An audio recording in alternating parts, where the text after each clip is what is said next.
Hello and welcome to episode 2 of Budget Decoded by HDFC Securities.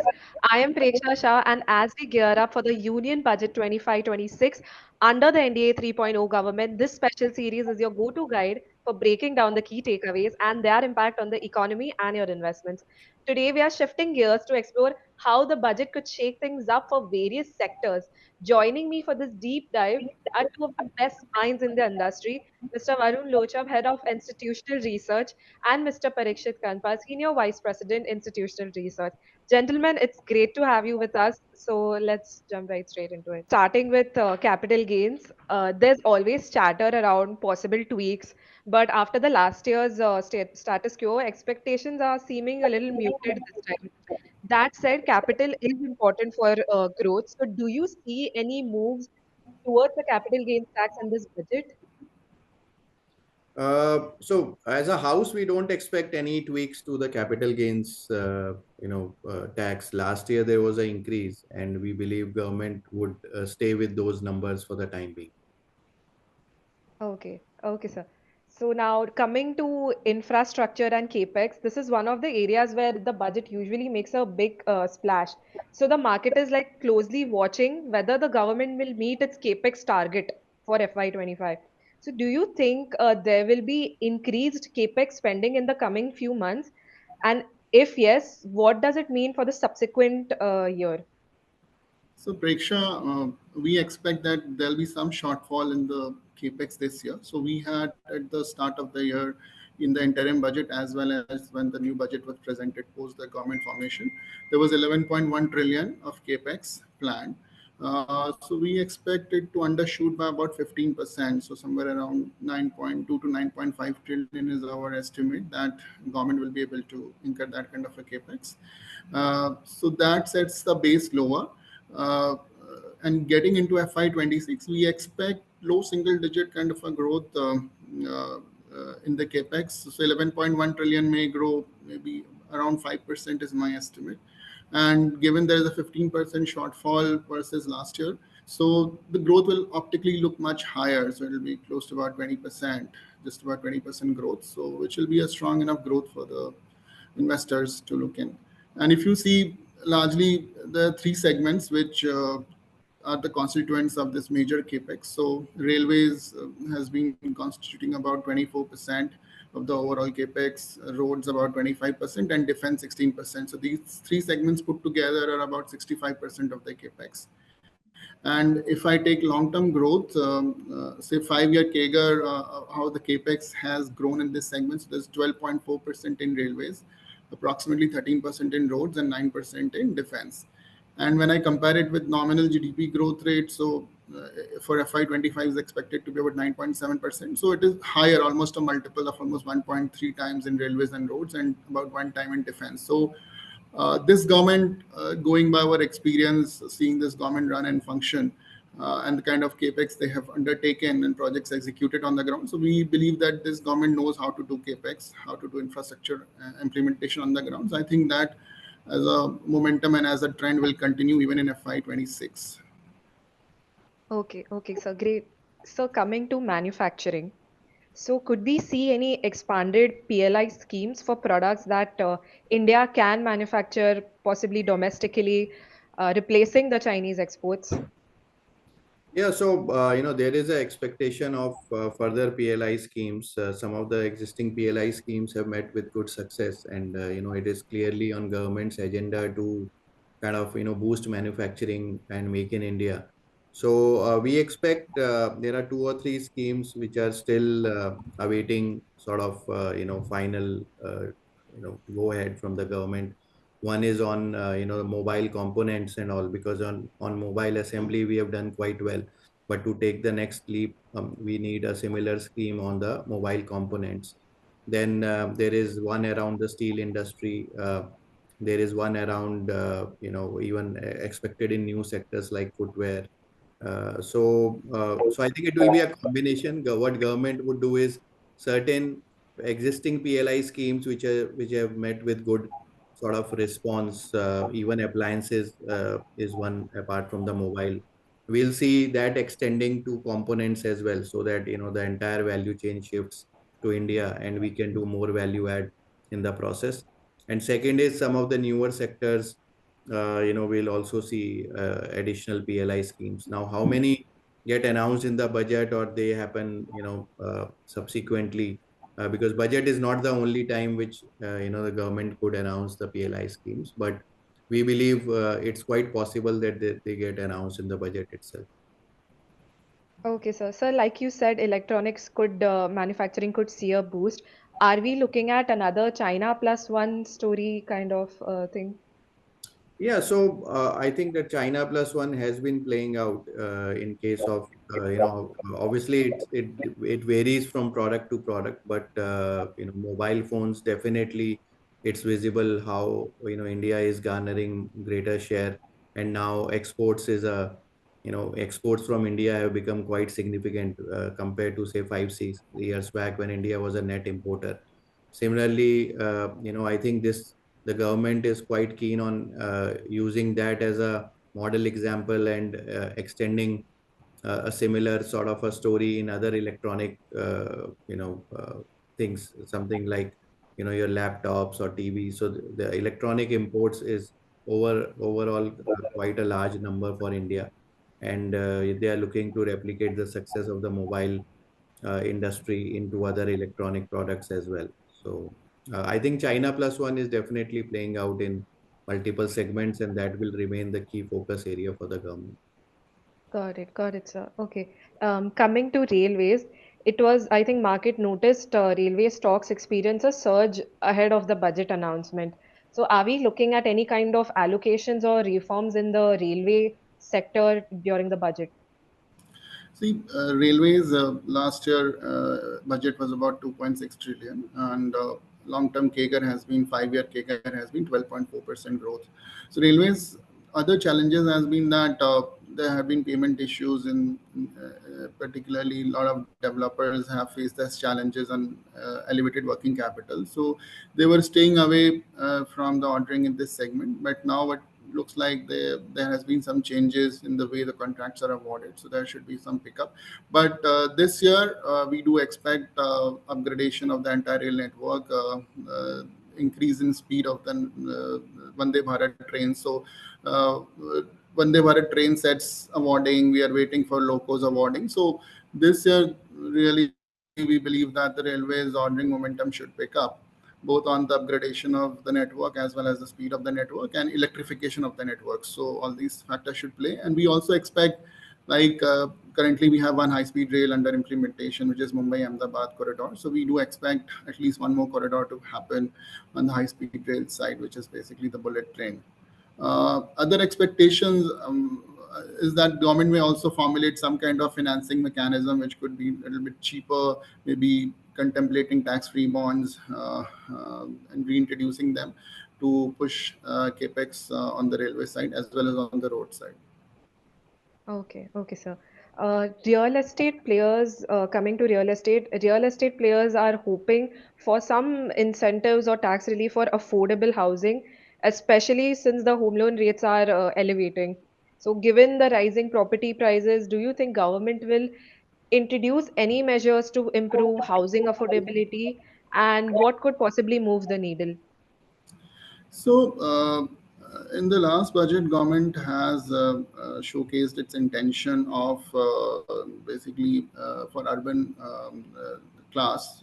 They have introduced allocation, higher allocation from Awas Yojana for urban and rural. The allocation has gone up. So, they clearly, I think this time they are looking at implementing some scheme to help deserving middle class who are living in rented houses or slums or chawls or unauthorized colonies for their redevelopment. So some kind of push could be there, some state support may be given from central side to get this decluttered and develop housing for this kind of people who are living in the lower middle class in slums. So that is one push which will help leading developers to basically unlock the value potentially on the real estate. So that is one thing we're looking at. Also, there was intention of the central to government to reduce stamp duty and encourage the states to reduce stamp duty where the stamp duty is really high. So this could not get implemented last year, but my sense is that they'll give a bigger push this year, at least where the governments are same. So there could potentially be some cuts in stamp duty, which is now in some states as high as 10 to 12%. So that could be reset lower. So that will incentivize and take some of the pressure on the pricing, which has gone up. Also, re-looking at the ATC limits on principal repayment, which is capped at 1.5, because that limit gets capped, plus your exemption on interest, which has been 2 lakhs, and it has not been catching up with inflation. So our sense is that either if the direct tax code comes in, so or if the exemptions are allowed, so there could be regrouping and a higher allocation of 5 lakh, particular in pertaining to the housing, up to 5 lakhs can come in this budget, so which should be positive. Affordable housing increase in the carpet area plus the value of the housing which has gone up, so reintroduction of that could happen. There was a sunset clause last time, they had given 100% exemption on taxation, so maybe they will relook to this time reintroducing it with larger areas and larger values of housing. Got it. Got it. Great, sir. Now, I think coming to defense, that's usually a global opportunity. Given the rising geopolitical tensions, a budgetary boost is expected, but investors believe defense stocks are already trading at higher PE valuations. Are these valuations a concern, or are we seeing any long-term structural growth continuing in the defense sector?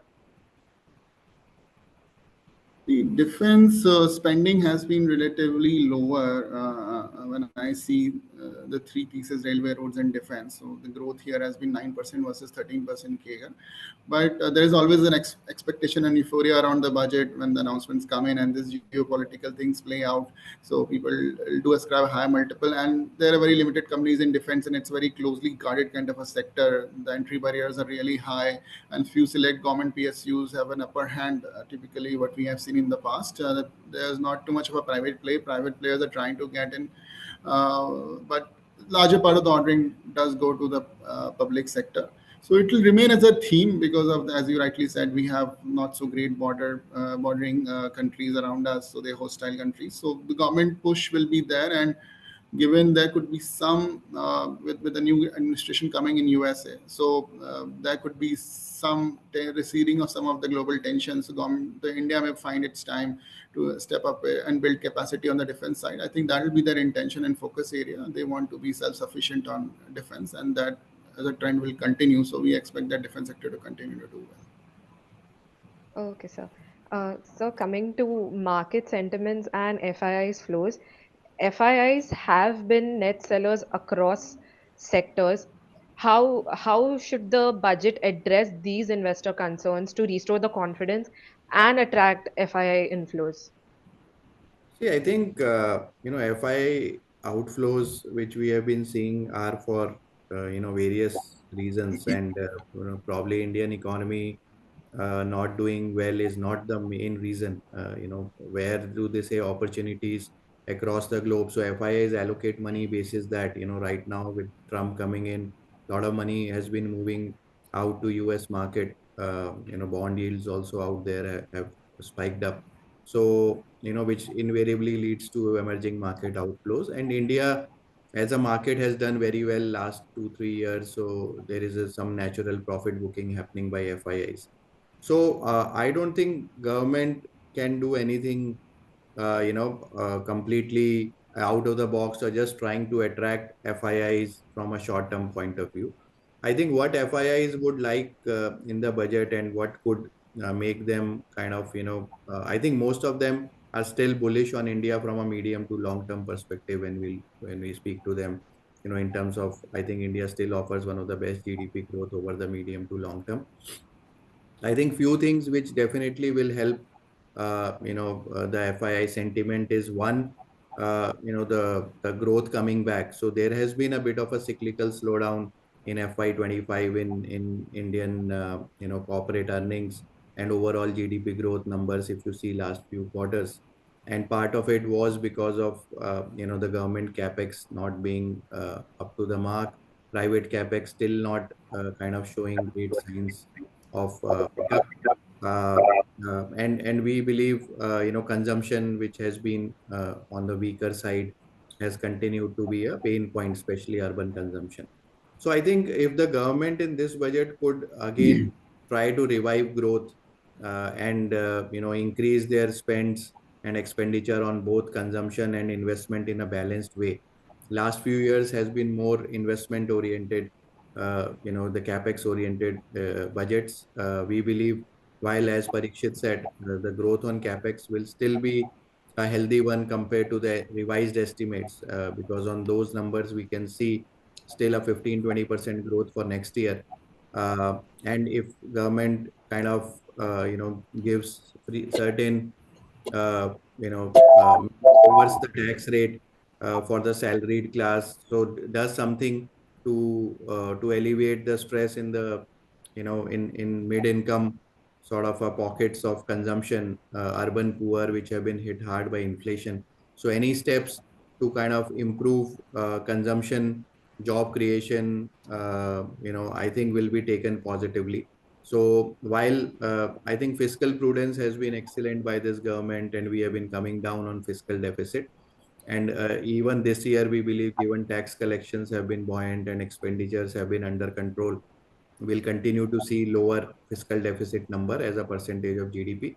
We believe if the government tries to kind of not be overly fiscally prudent and tries to spend a little bit more on both investment on the capex and on the and through tax breaks on the consumption side, that will be taken positively by FIIs, because that will revive the confidence in medium to long term growth of Indian economy.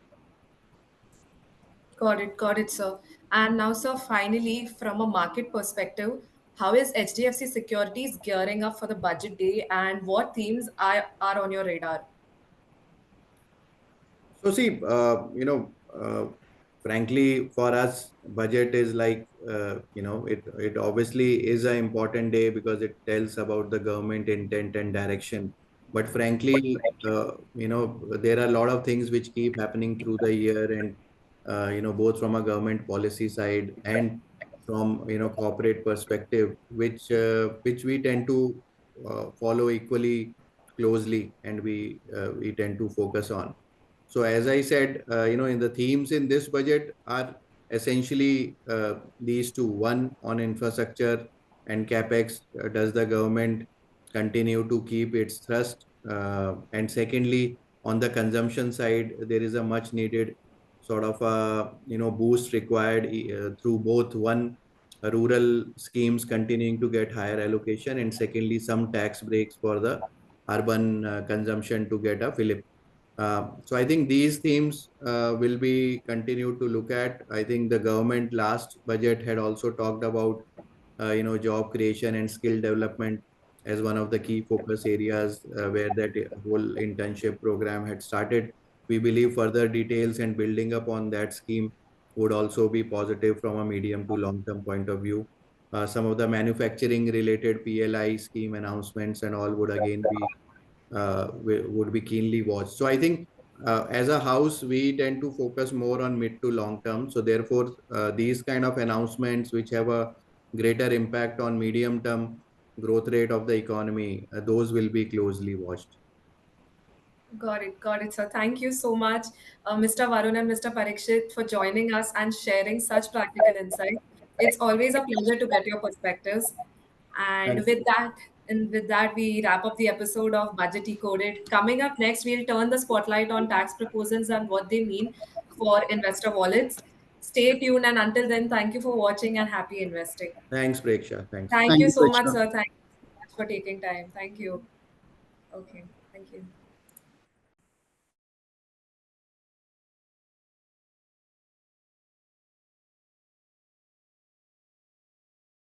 Investment in securities market are subject to market risks. Read all the related documents carefully before investing.